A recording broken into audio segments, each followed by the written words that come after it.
before we get started on this next video, I thought it would be interesting to see if there was interest in me doing a video on what you guys had that you wish you still had.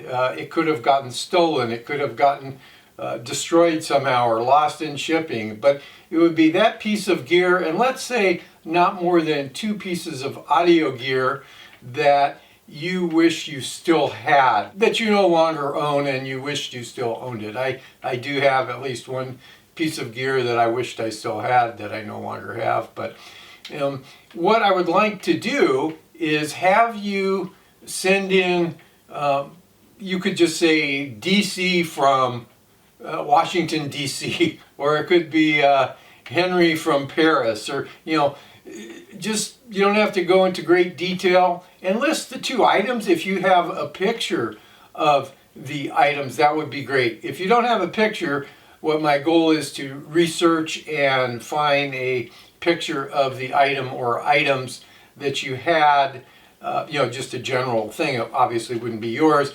and post those in the video and just kind of, have a little title, Henry from Portland, wished he had this, that kind of thing. And I'm hoping it would be a short video depending on the response I get, but I'll put this little query out for my next 3 videos, so it'll be the same thing for the next 3 videos. And if there is interest in it, send me the information on the email, which is the Vintage Audio Review at proton.me. It's in the description or the about.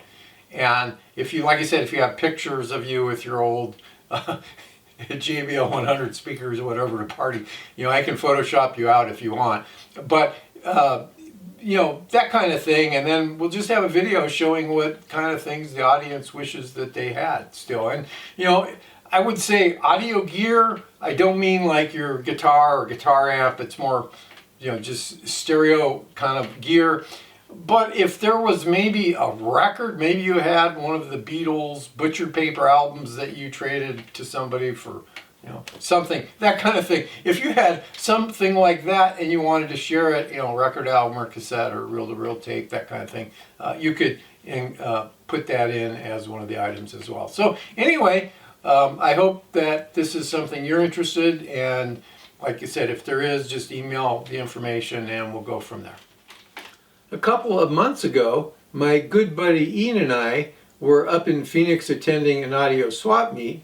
And since it was on a Saturday, we decided it would be kind of neat to check out a hi-fi audio store we'd heard about that is only open on Saturdays. It's called Woolson Audio. And so we stopped in there, and they just have a lot of vintage gear, just a lot of stuff, all kinds of stuff. I spoke to the owner, Larry Woolson is his name, and you'll meet him here in a little bit, if he wouldn't mind if I came up and did a video featuring his store, taking pictures of the gear and just interviewing him about it. And he said no problem. So once it cooled down a little bit, Ian, my other good buddy Richard, and I drove up to Phoenix, which is an 1.5 to 2 hour drive depending on traffic and how fast you drive. And we met up with another good buddy, Dana, who lives up in the Phoenix area. And Dana, I've never mentioned him, but he's a dealer in a lot of high-end audio used gear and all kinds of stuff. And he is friends with Larry, and he met us up there. And Larry opened up, it was Friday, it was actually Halloween, and Larry opened up just for us so that we could look around and he could be interviewed and all that. So that's kind of the gist of how this all happened. And in a minute you'll see a tour. I just took pictures basically. There's maybe a small amount of video of one section, but it's basically just pictures of the gear. Most of it looks pretty good. You can figure out what he has, and that's probably about 7 minutes long, I think, of just the gear and a kind of a tour of it, and it's just set to music.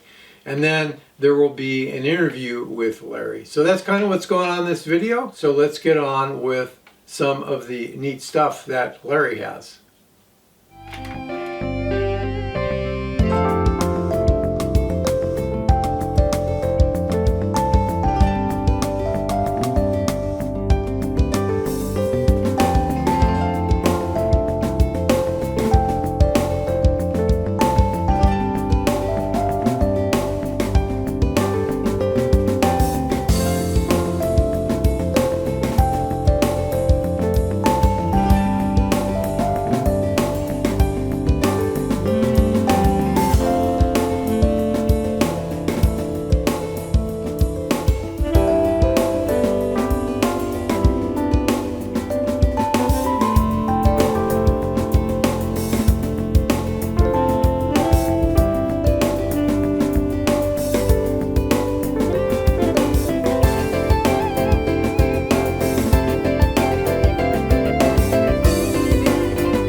So I want to thank Larry Woolson for opening up today. It's a Friday, and he's normally just open on Saturdays. And he was kind enough to open up to do this interview and let us see his gear, and that was very nice. So thank you, Larry, for that. The first thing I want to ask you is... I want to clarify that why we're only open on Saturdays. Okay. I get asked that all the time. All so right. Thank you for bringing that up. And it's mostly because during the rest of the week I have to panhandle for money to support this place. So that's pretty much that story. Okay, I didn't even think about that. Thank you for bringing that up. How long have you been selling hi-fi, would you say? Since I was a kid. I probably sold my first piece of hi-fi gear when I was 14 or 15, and it was because I wanted something bigger, better, faster, smarter, whatever. And that's been ever since. You know, certainly through life, you have other obligations, and didn't have the ability to support the habit I had without selling and buying again. And fortunate for me, though, during the time I was doing that, there was a whole lot of really cool stuff for sale that was used. And I was able to acquire and use and enjoy some pretty neat hi-fi gear. So that kind of answered the second part, which got you into selling, and you kind of answered both questions at once. Now, how about, what was the first piece of audio gear that you purchased? Well, no, I would take purchase out of that equation, because I only started this journey after dragging my father's hi-fi up to my bedroom out of the basement when I was probably 12. And it was a Bell Sound amplifier, which of course Bell Sound was pretty prominent manufacturer in the 30s, 40s, and 50s. Kind of high-end at the time, and that made sense with my father's background that he would have something like that. And he had also built a big bass reflex speaker enclosure, probably got some plans from Popular Mechanics or Popular Science, which he subscribed to since he was a kid. And I drug that stuff up, and in a turntable of some description, I just never knew what it was, other than it was set up to play 78s, of course. But I drug all that up into my bedroom, hooked it up, got it to run, and that was the start. I had to get a turntable suitable for LPs, though, pretty quick, which I did. But I have to say, I was listening to a tube amp with one speaker for quite a long time, and enjoyed it and dreamed about getting something better. So by the time I was probably 15, I had accomplished that and bought a receiver of some description. I can't remember what by that time. And you don't remember the first receiver you purchased? I don't. I remember where I bought it. It was a store called Caldor's, and it was in Norwalk, Connecticut. So I bought that just before we moved here. So I would have been 14. I bought that and we moved to Arizona. And then really discovered a whole lot more options in terms of buying hi-fi equipment in Phoenix. Do you still have that first piece of gear? I kind of would doubt it. But no, I don't. It had the look. It was a silver-faced receiver with an FM dial in it, which is what I was looking for after reading all the catalogs and dreaming about things I couldn't afford. So I could afford that. What is your main home system? I assume you have one or more home systems. What do you listen to at home? I don't really have a home system because there's You're here. too much coming and going, and I'm here. I have my best friend's Macintosh C26 and 2505 always at my house, and I hook up different speakers to it. Right now it's hooked up to some interesting Danish speakers called Gurus, and they're not even imported. I bought them at a Rocky Mountain Audio Fest show years ago. That's a nice mate for that. Sounds good, but that may not last. I have a Shindo set up, which is a permanent fixture. Shindo Montiel EL84 power amp, which there are no more. They're not. That has gone through several iterations. The Montiel power amp. I have an RJ preamp to go with my Montiel, and then I have a pair of Lafitte speakers, all Shindo. So that's the most eclectic system I have at home, because it is very unique. Shindo's not a very well-known brand, but it is an amazing piece of audio gear. I noticed that you didn't have like prices or info sheets on the gear. I do. What I do around here to keep things on an even keel is review pricing regularly. So I print out a sheet which is over on one of the speakers. I leave it around. I give it, of course, to the folks that might be helping me here, and that's the reference. Oh, okay. This vintage gear it's a marketplace. It's like a stock exchange of sorts. You know, stuff goes up, stuff goes down, and sometimes stuff goes up radically and rapidly, and I like to keep track of that, and I do. So if I've got a high-end piece that's moving, a good example is I just sold a Pioneer 1280, and the Pioneer stuff was just kind of languishing for a long time, not doing much in terms of value, and then all of a sudden somebody hit the go button and it went nuts. So I was watching the Pioneer pricing very carefully. I had a whole bunch of Pioneer stuff. I had a 950, a 980, a 1280, a 780. I just had a ton of them, and you know, the prices were moving. And even on the lower end Pioneer gear, it started to move, and that's a real signal. That's an indicator. When the lower end of a line starts to move upward in value, that would indicate that the higher end pieces are reaching a price point that excludes a whole lot of buyers, which, you know, that is the case. I think a 1980, a Pioneer 1980, which is pretty rare, and they couldn't sell them. They sold for the equivalent of about $10,000 in today's money.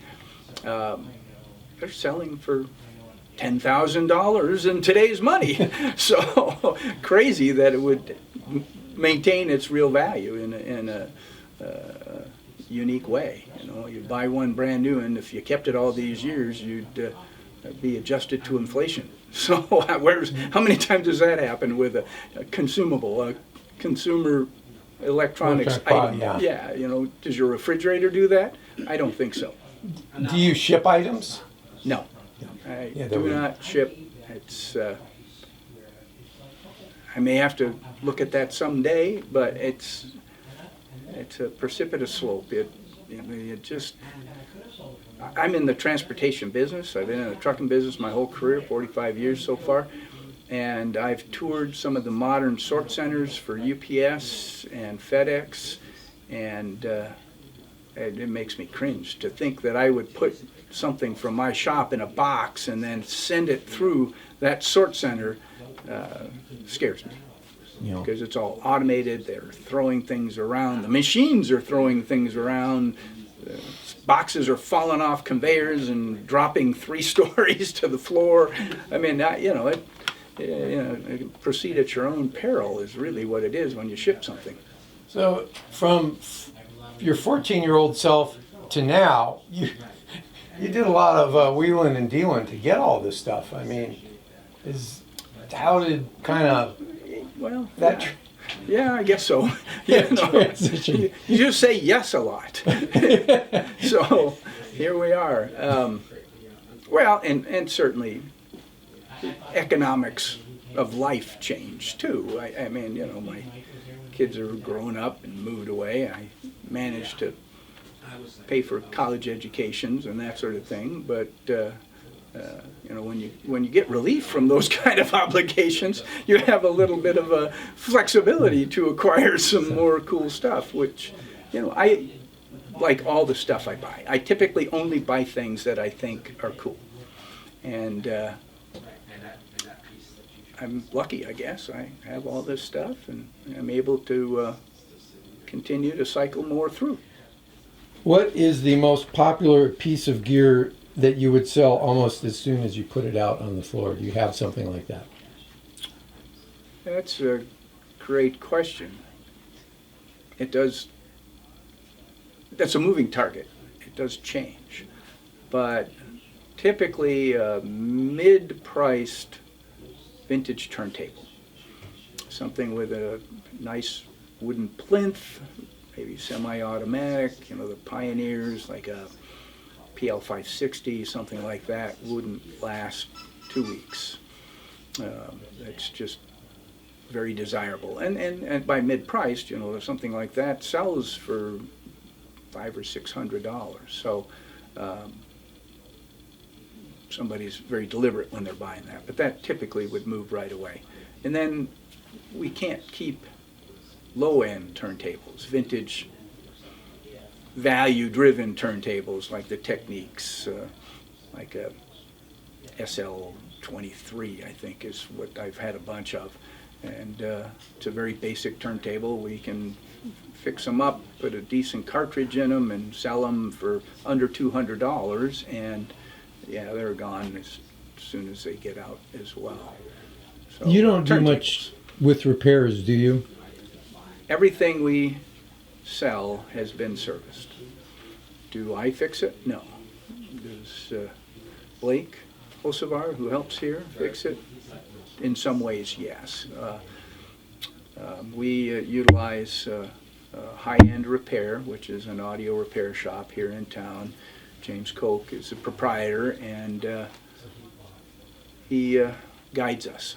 So he does work himself as well as guides us, and that guidance is mostly to help Blake through some of the servicing and minor restorations that we'll do. On occasion, we'll do a full restoration, and we'll engage more of Jim's time in those cases. But everything we sell has been serviced. Do you provide any kind of warranty?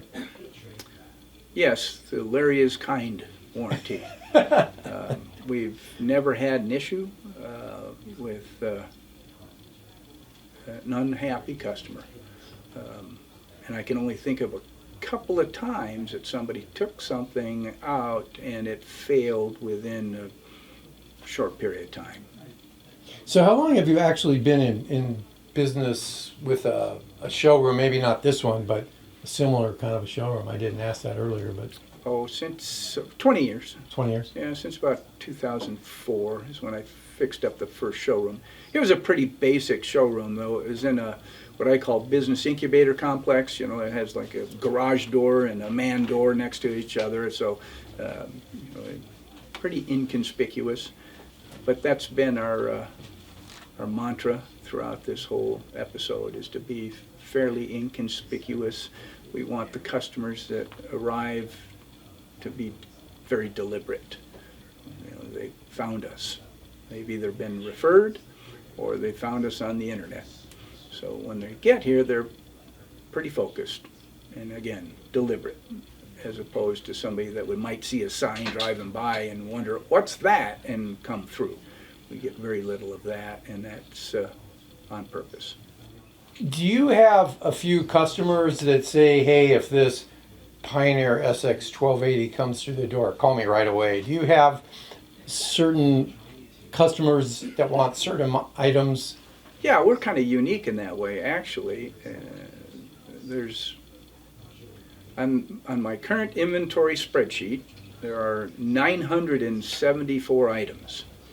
So someone might call in, and as an example, recently, maybe 2-3 months ago, a fellow calls in and says, I'm looking for a Harman Kardon 430. Do you have one? And I knew I did, but I checked the inventory sheet, and I said, yes, actually, I have two. And he said, well, I'm very interested in a good working Harman Kardon 430. I said, well, here's what we can do. And here's what we did, is we pull it off the shelf, wherever it might be, hiding. There's a bunch of stuff here, as I'm sure you took in your video, but then there's also a very large storage unit with shelves like we have here filled with things. Wherever it might have been residing, I gathered it up and took it to Jim at High-End Repair, and he endeavored to assess what it needed, and we did what I typically call a surgical restoration. We repaired those obvious things or common things that fail, and things you should do, like align the tuner and clean all the switches and the potentiometers and all that, and change the light bulbs, and it's a real nice piece when we're done. So in that conversation, I said, I explained that process to the customer, and he said, I'm all in. And what's the price? And that's when it gets a little challenging, because I don't know what we're going to do to it. But typically, we align our pricing to what the markets are. And eBay kind of sets the market in many ways, but then there's Audiogon that has an active database of sales for what might be pushed through their marketplace. And there are some other internet-based sales domains which I'll review and get a range of price. And if that range of price fits with the customer, then we proceed. And in this case, we did. And he bought it and has loved it. He's been back in the shop twice to look for maybe different speakers or just talk about how much he likes that Harman Kardon. So let's say that you're a very strong, young, weightlifting, bodybuilding, we'll say Arnold Schwarzenegger, and you could lift any piece of gear out of here, and there's a fire, and you can only take one piece of gear. What would you take? Oh, wow. That's an interesting question. Got a lot of really heavy stuff, but and right behind me. Well, here, it may be a small item, So- but I'm saying weight wouldn't be a factor. Again, what do I love the most? That's which. Or it could be the most valuable. Which child do I like the most? Yeah, and sometimes value is intrinsic. So it might not be the dollars. It might be more emotional. It's hard to know. But what immediately came to mind was the Macintosh MC2300 that's down in the corner there, because there's a lot of 70s history around those pieces, which would make that a little emotional. I collected that. That's part of what I It's like not the and Grateful keep. Dead used one, is it? No. No. They didn't. They used that piece. But not not that one. Yeah, At least not that I know. No, yeah. So I didn't acquire it from a band member, so I don't know. But that, something like that. I do have certain brands that I collect that I want to keep, and certain eras that are interesting to me. The early hi-fi eras, kind of the cusp of when I got interested in this stuff. So late 60s and early 70s stuff interests me. And one last question. So you're going to be closing after tomorrow? Well, tomorrow is going to be this showroom's last public day, yes. And a lot of reasons for that. When I took on this space, this is the biggest space we've ever had for a showroom. And I thought I was going to be doing a lot more with the shop. I thought maybe I'd be open another day a week. I thought maybe I'd sell records. But I've had some health challenges which have precluded me being able to be that engaged. So I'm going to move out of this bigger space in deference to the overhead and determine what's next. The stuff isn't going anywhere, obviously. There's not a big blue dumpster bin out front to put it in, so we'll keep it safe. We'll put it in one of the storage units or add to it. I have one, as I described earlier, one large climate-controlled storage unit that has hundreds and hundreds of pieces in it. We're just going to have to reorganize a bit, not be so casual about how we place stuff in there, and get all this stuff moved over there, and then determine what's next. There's quite a following for the shop, and quite a bit of disappointment that we're going to close this showroom down. So maybe there might be an opportunity to find a showroom that's smaller, less expensive. Would you mind if I put a link to your website on my video? Would that? No, is that please. Yeah, please. So Yeah. people could still reach out, and if they look at this and go, hey, I don't know if they're going to drive to Phoenix, but it could be somebody in Tucson. You never know. People drive across country for that big speaker or piece of gear. I see that. Yes. Well, I've had a lot of out-of-towners through the shop that, again, found us online with our website, which is really basic. So that's a challenge for me as well, and that is to make something more out of that website so it better describes what's here or wherever it's going to be. So there's an awful lot of gear on these shelves, and if I said, Larry, do you have a piece of, I'll say my shirt, Sound Craftsman gear, would you know where it is? No. You don't have any Sound Craftsman gear? I think I do. Oh, okay. I'd have to look on the spreadsheet to see where it is. Yeah, okay. Yeah, no, it's pretty hard to figure out Yeah. where things are. As we were moving into the space, I got pretty deliberate with putting things in certain places with the idea that I was then going to build a labeling system for the space things were in, so that you could look on the spreadsheet and it would say location. There is a column for location. It's very basic now, but the location would be very specific, so you could go right to the shelf and find it. Now the location code on my spreadsheet will just tell you showroom, back room, storage unit 1, storage unit 2. You know, it's, yeah, I didn't mention that earlier, but there's unfortunately more than one storage unit. That's as good as I ever got. And again, when I took on this bigger space, I had big plans. Unfortunately, it didn't work out the way I'd hoped. Well, I appreciate it. I thank you. I think you've done quite well, and we wish you the best for the future, and I'm sure I will be in touch. So. Well, thank you. Yeah, I was going to say, stay tuned to the website. Okay. Hopefully I was able to convey just the variety and amount of gear that Larry has. And to think that he has a couple more storage lockers or little storage buildings with even more gear in it is pretty mind-boggling. From the interview, you can see that he's very passionate about audio and really enjoys audio gear and collecting it and selling it.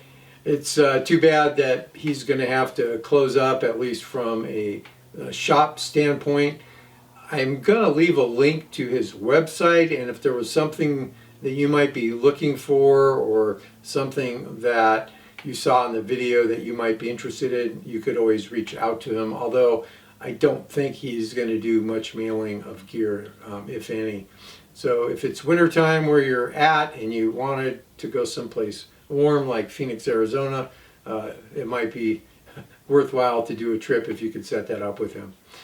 Anyway, I thank you for watching. If you enjoyed the video, I hope you'll give me a thumbs up.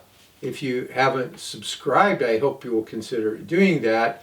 And of course, I love reading your comments or questions. So, once again, until next time, I hope you'll have a great day and night.